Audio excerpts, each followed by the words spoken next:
오늘 이 저녁에도 주의 말씀이 주님의 은혜가 저와 여러분들을 진리의 길로 인도해 주시길 간절히 소망합니다. 자, 오늘 말씀은 호적하라. 우리가 너무나 잘 알고 있는 주님이 나심 가운데 이 호적하라라는 명령 속에서 주님이 나신 사건이 등장하고 있는데, 오늘 이 호적하라라는 이 명령과 주님의 나심이 어떤 연관 관계가 있고, 또 오늘 이 말씀을 통해서 우리가 어떤 것을 붙잡아야 될 것인가를 함께 말씀을 통해서 조명해 보도록 하겠습니다. 누가복음 2장 1절 한번 다시 열어주시죠. 자막으로. 그때에 이렇게 나옵니다. 가이사 아구스도가 누구일까? 가이사 아구스도, 두 명이 아니라 한 사람의 이름이죠. 가이사 아구스도. 이 가이사라는 단어는 하나의 고유명사입니다. 문장을 떼어놔 주세요. 그냥 가이사는 하나의 고유명사입니다. 뭐냐면 여러분 영어에 보면 시저라는 그 인물이 있죠. 그 시저라는 인물의 라틴어 발음이 카이사르예요. 카이사르. 그래서 그 카이사르라는 이름이 우리 성경에 가이사, 가이사랴 이렇게 등장하는 것을 볼 수 있습니다. 그리고 하나의 어떻게 하냐면 로마 황제의 별칭과도 같은 고유명사가 바로 이 시저, 카이사르, 가이사라는 이름 가운데 등장을 합니다. 그리고 이 아구스도는 누구냐? 가이사, 그러니까 그런 이름을 가지고 아구스도라는 이름까지도 가진 사람이 누구냐면, 이름이 실질적으로 이 사람의 이름이 가이사 아구스도 옥타비아누스라는 사람인데, 이 가운데 이름이 자신의 직책이에요. 직책, 실상은 아우구스투스라는 그 직책을 우리 성경에는 아구스도 이렇게 표현하고 있습니다. 그러면 아우구스투스는 무슨 뜻입니까? 최고로 존엄한 자. 아니, 로마 시대 속에서, 로마는 그때까지 황제가 없었거든요. 그러니까 황제라는 그 별칭, 그러니까 이름이 없던, 왜냐하면 원로원이 다스리던 공화국이었기 때문에 아직 황제 제정 시대가 아니란 말이죠. 그래서 황제라는 이름을 붙여줄 수는 없지만 황제의 버금가는 위치에 있는 최고 존엄한 자라는 별칭이 아구스도라는 그런 별칭입니다. 그러니까 이 옥타비아누스는 로마 시대에서 올라갈 대로 최고의 자리에 올라간 사람이 결국 이 옥타비아누스고, 결국 그가 제정시대 황제로서, 초대 황제로서 로마의 제정시대를 열어가는 사람입니다. 자, 그러면 그런 로마 황제요 최고 존엄한 자, 이 아우구스투스라는 별칭이 나중에는 결국 신의 자리에 오르는, 반열에 오르는 그런 이름으로까지 전락돼 버리고 마는 이 최고 존엄한 자라는 사람이 뭐를 내려요? 명령을 내려 천하로 다 뭐하라? 호적하라, 인구조사를 해라, 이 명령을 내린 겁니다. 그런데 유대인들에게는 이 명령이 어떤 인식과 어떻게 받아들여지느냐 보세요. 이 시대가, 지금 예수님이 태어나던 이 시대는 로마라는 나라가, 즉 로마 황제가 되는 가이사 아구스도라는 사람이 명령만 내리면 어떻게 해요? 로마 영토에 있는 모든 사람들이 벌벌 떨고, 로마 황제의 명령 하나면, 즉 그 보좌에서 모든 명령이 내려오면 로마 제국에서는 거둘 수가 없고 그 명령을 다 순종하고 복종해야 된다는 것이죠. 그래서 그 명령에 다 호적하라 하였으니, 그래서 저 로마의 변방에 속해 있는 저 팔레스타인 가나안 지역에 지금 한 부부가, 젊은 부부가 세상에 같이 동침하지도 않았는데 어느 날부터 배는 불러오기 시작했고, 누구 얘기하고 있는 거예요 제가 지금? 다 아시는 얘기잖아요. 그거잖아요. 예?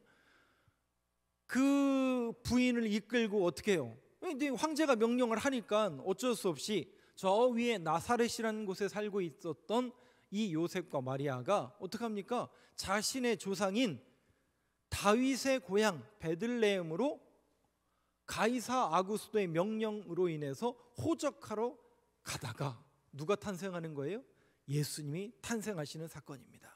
자, 이 황제가 내리는 명령과 또 예수님의 탄생이 어떤 의미가 있을까? 그러면 그 당시 로마인들에게는, 유대인들에게는 이 가이사의 명령 호적하라, 호적하라는 게 무슨 명령이에요? 인구조사라는 거죠. 지금 로마가 다스리고 있는 나라들이 몇 개 나라이고 그 나라의 인구가 어떻게 되는지. 그럼 여러분 인구조사 왜 해요? 네, 그렇죠. 세금 거두려고 하는 거죠. 실질적으로는 세금, 인두세라는 세금 매기려고 하는 거잖아요. 결국 돈 문제잖아요. 실질적으로 말하면. 네, 그 로마 황제의 명령에 의해서 결국 호적이 이루어지고 로마 전역에 지금 호적으로 인해서 사람들이 고향으로 계속 돌아가서 호적하는 이 명령 가운데 나아갔다라는 거죠. 그러면 그 당시 유대인들에게는 이 인구조사가 어떤 의미로 받아들여졌는가? 사도행전 5장 말씀을 한번 열어주실까요? 5장 37절에 이런 사건이 하나 등장을 하는데요. 같이 한번 읽어보겠습니다. 시작. 호적할 때 갈릴리의 유다가 일어나 백성을 깨워 따르게 하다가 그도 망한즉 따르던 모든 사람들이 흩어졌느니라. 요거만 딱 떨어져서 이야기하니까 유다가 반란을 일으켰나? 그렇게 표현되는 것처럼 보이지만 아닙니다. 여러분, 이 유다는 동명이인이에요. 다른 사람입니다. 뭐냐면 로마인들이 호적 조사를 시키는 것은 인구 조사이고 결국 세금을 매기겠다는 얘기거든요. 그 세금을 매기는 그 부분은 지금 로마의 지배를 받는 유대인들에게는 어떻게 다가온다고요? 완전 적대시되는 거죠. 그래서 여러분, 그래서 삭개오하고 세리 마태가 유대인들로부터 지탄의 대상이 됐다고요, 안 됐다고요? 네, 그거였어요. 친구가 없잖아요. 이유가 뭐냐면 이 사람은 우리로 말하면 일제시대의 친일파와 같은 그런 사람으로 치부되던 사람들이 이 세금 문제였고 유대인들에게는 이 문제가 굉장히 터부시 여겨지는 그런 문제였습니다. 그런데 어떻게 해요? 로마 황제의 명령이니 어쩔 수 없이 그들은 수행할 수밖에 없었던 거죠. 자, 이 로마가 다스리는 그 황제가 다스리는 이 명령은 누구도 거역할 수 없고 누구도 거부할 수 없었습니다. 정말 이 로마 황제가 모든 세계의 주도권, 여러분 주도권이란 지배권이요 주도권이란 단어를 헤게모니라는 단어를 씁니다. 즉 전 세계의 헤게모니가 온통 누구에게만 쏠려 있어요? 로마 황제의 자리에 있는 가이사 아구스도에게 쏠려 있었던 거예요. 그래서 그 황제와 버금가는 아구스도가 명령을 내렸더니 전 세계가 벌벌 떠는 거예요. 근데 여러분 성경은 아니 오늘 누가복음 2장의 기자인 누가는 저 변방에 한 부부를 초점을 맞춥니다. 전 세계는 모든 이슈와 뉴스와 가십거리가 로마 황제에게 있지만 오늘 성경 기자는 모든 초점을 어디로 맞추고 있냐면 저 변방에 두 젊은 남녀, 동침하지 않았는데 아내가 배불러 오는 그 두 남녀에 초점을 맞추고 있고 오늘 우리도 역시 거기에 초점을 맞췄으면 좋겠는데요. 다음 구절 한번 띄워주시죠. 3절과 4절 말씀인데요. 저하고 한 절씩 교독해 보겠습니다. 모든 사람이 호적하러 각각 고향으로 돌아가매 요셉도 다윗의 집 족속이므로 갈릴리 나사렛 동네에서 유대를 향하여 베들레헴이라 하는 다윗의 동네로. 여러분 성경을 보세요. 모든 사람이 별 수 없어요. 로마 황제가 명령하면 속해 있는 모든 사람들은 결국 로마 황제의 명을 들어야 됩니다. 모든 역사의 주권자고 주도권이 지배권이 전부 로마 황제한테 있잖아요. 그래서 모든 사람이 그 명령 안에 움직이게 되어 있습니다. 그래서 요셉도 마리아도 자신의 조상인 다윗의 고향인 베들레헴으로 지금 호적 조사를 하러 가고 있습니다. 근데 여러분 놀라운 사실은 뭔지 아세요? 로마 황제가 주도하고 로마 황제가 모든 것을 지배하고 있는 이 전 세계의 헤게모니를 로마 황제가 붙잡고 있으니 그러면 여러분 우리가 주님을 믿을 필요가 있어요, 없어요? 이 세상에서 잘 살려면 그냥 로마 황제 명령에 따르면 되는 거 아닌가요? 여러분 성경은 그걸 얘기하고 있잖아요. 자, 이 젊은 두 남녀를 주목하는데 놀랍게도 이 호적하러 가는 이 사건이 일어나기 700여 년 전에 미가라는 선지자, 이사야라는 선지자와 미가라는 선지자를 통해서 예언했던 말씀이 이루어지고 있더라고요. 미가서 5장 2절이죠. 너무나 유명한 말씀 아닙니까? 한번 보여주시죠. 한번 같이 읽겠습니다. 시작. 베들레헴 에브라다야 너는 유다 족속 중에 작을지라도 이스라엘을 다스릴 자가 내게서 내게로 나올 것이라. 그의 그 모든 상고에 영원에 있느니라. 여러분 700여 년 전에 이미 미가 선지자가 예언했어요. 메시아가 어디서 나올 거라고요? 베들레헴에서 나올 것이다.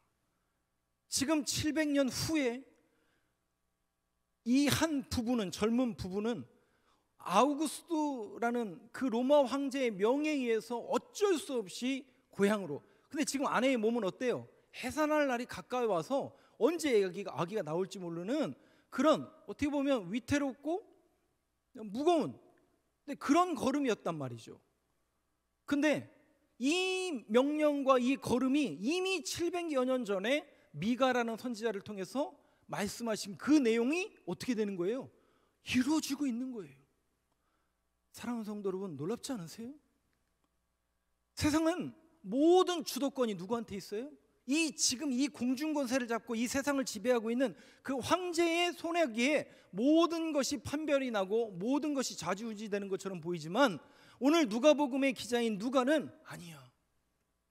가이사 아구스가 영을 내릴지 모르지만 결국 이 땅을 지배하고 이 역사를 주관하며 이 모든 것을 주관하시는 분은 결국 누구라는 거예요? 하나님의 말씀이 유효하며 그 언약의 말씀이 이루어지고 있다라는 사실에 여러분들이 소스라치게 놀라셔야 돼요. 이거는 로마 황제의 명령이 아니구나. 그가 주도권을 잡고 헤게모니를 잡고 있는 줄 알았는데 아니구나. 역사의 주인은 바로 우리 주님이시고 주님께서 말씀을 통해서 역사하시고 있다라는 것을 저와 여러분이 지금 눈으로 목도하고 있다라는 것이죠. 그렇다면 우리에게 소망이 생기지 않나요? 그렇습니다. 주님, 세상은 날씨도 춥고 세상은 갈팡질팡하라 만들고 세상은 이리 가라 저리 가라, 이게 선이다 이게 진리다. 여러분, 거기에 우리가 현혹될 이유가 있다고요 없다고요? 아니라니까요. 아무리 목소리를 높이고 되어져 가는 것처럼 보일지 모르지만 아니야. 결국 우리가 붙잡아야 될 것이 무엇인가?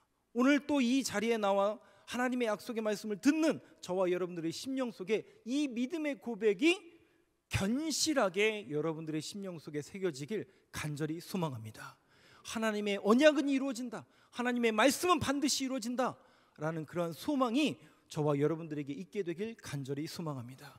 말씀이 육신되어 이 땅에 오신 그 사건입니다. 이것은 이미 수천 년 전에 예언했고 수백 년 전에 예언한 말씀이 이루어지고 있는 현장을 여러분들이 보고 계신 겁니다. 주님이 이 땅에 오신 것은 그렇게 말씀을 이루시기 위해서 오셨고, 그렇게 말씀이 이루어지는 것을 보면서 아하, 그렇구나, 우리가 다시 한번 붙들어야 될 것은 하나님의 언약이고 말씀이구나. 마지막으로 6절 7절 말씀을 한번 보여주시죠. 저하고 한 절씩 교독하겠습니다. 거기 있을 그때에 해산할 날이 차서 첫 아들을 낳아 강보에 싸서 구유에 누였으니 이는 여관에 있을 곳이 없음이로라. 여관에 있을 곳이 없습니다. 빈방 없습니까? 저도 어렸을 때 이 성탄절 예식 중에 그 여관, 빈 여관에 대해서 얘기를 들었던 기억이 있는데, 이 여관이라는 단어가 우리나라 말로 번역을 해놨는데 카탈루마라는 단어인데, 죄송하지만 여관이 아니에요. 집도 아니고 여관도 아니고 축사예요. 축사. 우리나라 말로 번역하면 축사입니다. 축사. 저도 어렸을 때 목사님들이 이제 여관 아니면 좀 어렵게 사는 집 뭐 그런 곳이라고 얘기했는데 아니에요. 원문은 축사예요. 축사. 말구유라는 표현을 쓰는 분들이 종종 있으시잖아요. 근데 여러분 성경을 잘 보시면 말구유가 아니에요. 그냥 구유예요. 구유. 왜냐하면 이 지역에 말이 없거든요. 말은 이 지역은 나귀와 노새 그 정도만 있지, 말은 굉장히 중요한 비싼 동물이기 때문에 이런 빈민촌에 있을 리가 없습니다. 구유, 그냥 일반 동물들을 먹이는 그 구유. 그러니까 예수님이 태어나셨는데 노일 구유가 없는 거예요. 노일 그 처가 없는 거예요. 예수님이 태어나시기 직전인데 머무르실 집이 없는 거예요. 그래서 어떻게 해요? 밤이슬을 맞을 수는 없으니 축사에서 우리 주님이 태어나고 계신 거죠. 저는 오늘 이 말씀이 오늘 이 시대 속에서 주님이 어떤 모습으로 우리에게 내려오셨는지를 보여주는 말씀이고, 그렇다면 주님이 이러한 모습으로 내려오셨다라는 것은 가장 낮고 천하고 비천한 모습으로 이 땅에 오셨다라는 것을 상징적으로 보여주는 모습입니다. 그런 의미에서 본다면 이제 우리가 이 성탄절을 맞이하고 예수님이 오신 것을 기념하는 이 절기 가운데 우리가 가져야 될 인식과 시선이 무엇인가? 즉 오늘 교회가 성도로서 부름받은 저와 여러분들이 어디에 시선을 두어야 될 것인가? 주님이 오신 곳은 낮고 천하고 비천한 자리였습니다. 그렇다면 오늘날 교회가 성도로 부름받은 저와 여러분들의 시선이 그렇게 낮고 천하고 비천한 곳을 향해서 시선을 내릴 수 있는, 시선만 내리면 안 되고요, 거기에 우리에게 주신 주님의 사랑을 흘려내 보낼 수 있는 우리 교회가 되고 또 저와 여러분들의 모습이 되길 간절히 소망합니다. 그런 믿음의 고백을 가지고 오늘도 주신 말씀처럼 말씀이 이루어진 성탄절, 또 낮고 천한 곳으로 오신 우리 주님, 그 주님을 바라보며 오늘도 성탄을 기다릴 수 있는 저와 여러분들의 믿음의 고백이 되길 간절히 소망합니다.